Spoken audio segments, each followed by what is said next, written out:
In the quiet town of Maple Brook, where every house had a garden full of colorful flowers and kids played on tree swings, lived two best friends, Ryan and Sophie. Ryan was adventurous, always seeking excitement, while Sophie was clever and loved solving mysteries. One summer morning, while exploring Sophie's attic, they found an old leather-bound book. They got curious about the book, and Ryan flipped through the pages. A yellowed map fell out. It had strange symbols, winding paths, and an X marked deep inside Whispering Woods, a forest on the outskirts of town. "Do you think it's a treasure map?" Ryan asked, eyes wide with excitement. Sophie studied it closely. "Maybe. But why was it hidden in my attic?" Curious, they decided to follow the map the next day. But what they didn't know was that Whispering Woods was not an ordinary forest. At sunrise, Ryan and Sophie packed their backpacks with snacks, a flashlight, and a notebook. They excited to follow the map. As they reached the entrance of Whispering Woods, a cool breeze passed by, and they heard something eerie, a whispering sound. "Did you hear that?" Sophie whispered. Ryan gulped. "Yeah, but there's no one here." As they stepped deeper, the trees seemed to lean in, their leaves rustling like they were whispering secrets. The deeper they walked, the more strange things happened. Footsteps echoed behind them. Shadows flickered, and distant laughter rang through the air. But the map led them forward. After walking for an hour, they reached a clearing with an ancient oak tree. Carved into its trunk were symbols matching the ones on the map. As Sophie traced the symbols, something moved in the branches above. "Look!" Ryan pointed. Dozens of snowy white owls stared at them with glowing golden eyes.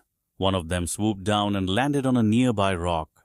But instead of hooting, it spoke in a soft, echoing voice. "You have come seeking the hidden secret, but are you worthy?" Ryan and Sophie gasped. "An owl that talks? This is crazy!" Ryan excited. Ryan, recovering from the shock, asked, "What secret? What's hidden here?" The owl blinked slowly. "The guardian's treasure. Only those who prove their bravery and wisdom may find it." The ground trembled slightly, and suddenly 3 stone doors rose from the earth, each with a different symbol, a flame, a key, a star. "You must choose wisely," the owl advised. Sophie examined them. "The key usually represents unlocking something.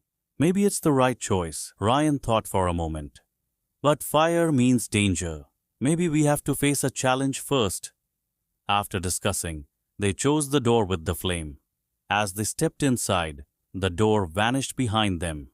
Inside, the air was cold, and flickering lanterns cast strange moving shadows on the walls. As they walked further, the shadows detached from the walls and surrounded them. A deep voice echoed, "Only the brave can walk through the darkness." Ryan and Sophie held hands and moved forward, even as the shadows whispered things to scare them. Their hearts pounded, but they didn't stop. Finally, as they reached the end of the tunnel, the shadows faded.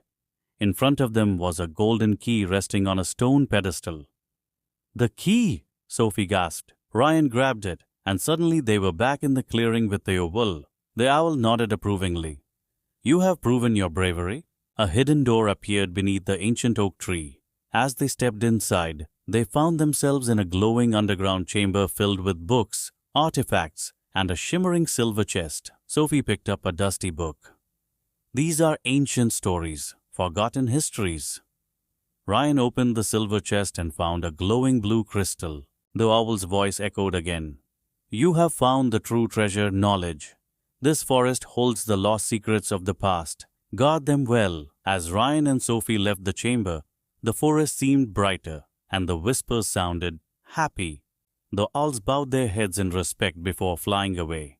Holding the book and crystal, they knew their lives had changed. They weren't just ordinary kids anymore. They were now guardians of a forgotten history.